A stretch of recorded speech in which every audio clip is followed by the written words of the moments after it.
ఇది అయిపోయిన topic. But ఇప్పటికీ చాలా మందిలో ఉన్న డౌట్స్ చెప్పండి.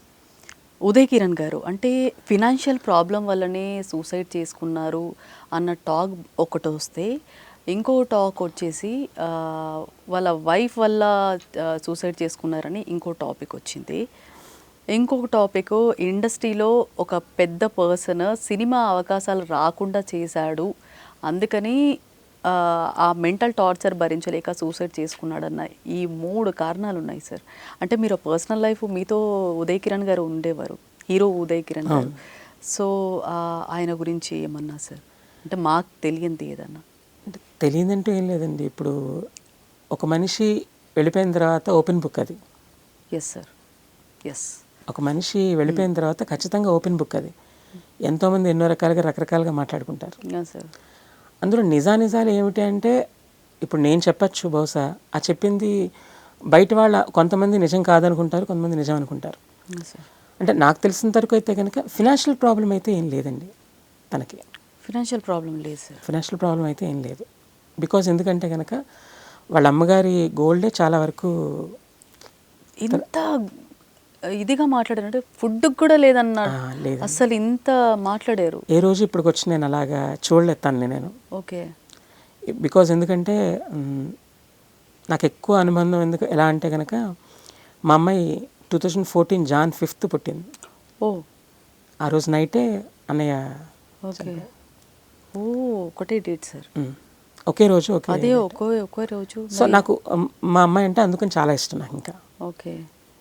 ప్లస్ తర్వాత రోజే Jan 6th Rahman sir birthday. Oh, at the same time Jan 5th Akash Puri తెలుసు కదా, వాళ్ళ అమ్మగారి లావణ్య గారి బర్త్డే కూడా. ఓకే. సో వాళ్ళ కుటుంబం నుంచి కూడా నాకు చాలా ఎఫెక్షన్. ఓకే. మా అమ్మాయి అంటే చాలా ఇష్టం వాళ్ళందరికీ కూడా. మా అమ్మాయి బర్త్డే ప్రతి బర్త్డేకి వాళ్ళు ఎవరో ఒకళ్ళు అటెండ్ అవుతారు. ఒక చిన్న ఎఫెక్షన్ ఉంటుంది, ఎమోషనల్ బాండింగ్. అలా ఏంటంటే ఉదయ్ కిరణ్తో ఏంటంటే నాకు కూడా కొంచెం ఎమోషనల్ బాండింగ్ ఉంది. అన్నయ్య అవుతాడు వరుసకి. దూరపు రిలేటివ్ కానీ, బట్ అన్నయ్య అవుతాడు.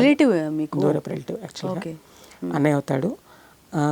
తను చాలా ఏంటంటే ప్రతిదీ కూడా క్యాల్కులేటెడ్ పర్సన్. చాలామందికి తెలియదు ఏంటంటే ఎమోషన్ తనకి ఎక్కువ, కానీ చాలా క్యాల్కులేటెడ్గా ఉంటాడు. ఓకే, ఇప్పుడు ఇక్కడ ఈ ప్రాబ్లం వచ్చింది ఈ రూట్లో, సో నెక్స్ట్ అయితే ఈ ప్రాబ్లం ఫేస్ చేయాలంటే కనుక ఫేస్ చేయడం అనేది ఒక ఎత్తు, ఆ ప్రాబ్లం పక్కన పెట్టి ఇంకో రూట్లోంచి మనం వెళ్ళచ్చు. ఇలా ప్రతిదీ క్యాల్కులేటెడ్గా వెళ్తాడు తను. ఓకే. సో తను అంత ఫినాన్షియల్ బర్డెన్ అయితే నేను ఎప్పుడు కూడా తనని చూడలేదు. వై బికాజ్ తనకి నాకు తెలిసినంత వరకు ఊటీలో చేరింగ్ అక్రాస్ అని ఒక హోటల్ కూడా ఉంది తనకి. యాక్చువల్లీ ఊటీలో ఉందా సార్? అప్పట్లో ఉండేది యాక్చువల్గా అది. సో నాకు తెలుసు అది. ఓకే. సో తనకంత ఫినాన్షియల్ బర్డెన్ అయితే నేను అనుకోలేదు. మరి ఎందుకు సార్, ఎందుకు హ్యాంగ్ చేసుకోవడం జరిగింది? ఏమన్నా మీకు తర్వాత అయినా మీరు రిలేటివ్ కాబట్టి ఇంకా ఎక్కువ తెలిసి ఉంటుంది. అంటే ఒకటండి, ఇప్పుడు మనం వినడం వేరు, వాళ్ళ చెప్పుల్లో కాలు పెట్టి ఆలోచించడం వేరు. ఓకే. వాళ్ళ చెప్పుల్లో కాలు పెట్టి ఆలోచించినప్పుడు ఎంత స్ట్రాంగ్ పర్సన్ అయినా కూడా కొన్ని వీక్ మూమెంట్స్లో తీసుకుంటూ ఉంటారు. అంటే వీక్ డెసిషన్స్ అంటే అది స్పాంటేనియస్గా అప్పటికప్పుడు తీసుకునే స్పాట్ డెసిషన్స్ అవన్నీ కూడా. సో ఆ డెసిషన్స్ని మనం ఏమీ జడ్జ్ చేయలేము, జడ్జ్ చేయకూడదు కూడా. ఇప్పుడు ఉదయ్ కిరణ్ గారి వైఫ్ తను ఏం చేస్తున్నారు? విషిత గారు ఏం చేస్తున్నారు? నాకంత ఐడియా లేదు, అంటే తనకంత పరిచయం లేదు. బట్ అది వాళ్ళ నాన్నగారు మాత్రం మోడల్ కోఆర్డినేటర్ అని మాత్రం తెలుసు నాకు తప్ప, తను రెగ్యులర్గా నాకంత పరిచయం. మళ్ళీ ఏమైనా పెళ్లి చేసుకోవడం అలా ఏమైనా జరిగింది? అసలు ఐడియా లేదండి, బికాజ్ ఆఫ్ నాకంత పరిచయం లేదు. ఓకే. సో నాకేంటంటే పొద్దున్నే ఇల్లు, తర్వాత స్టూడియో, మళ్ళీ మధ్యలో ఎవరైనా పిలిస్తే ఆ ఆఫీసులకు వెళ్ళడమే తప్ప నేను మిగతా ప్రపంచాన్ని కూడా పట్టించుకోను.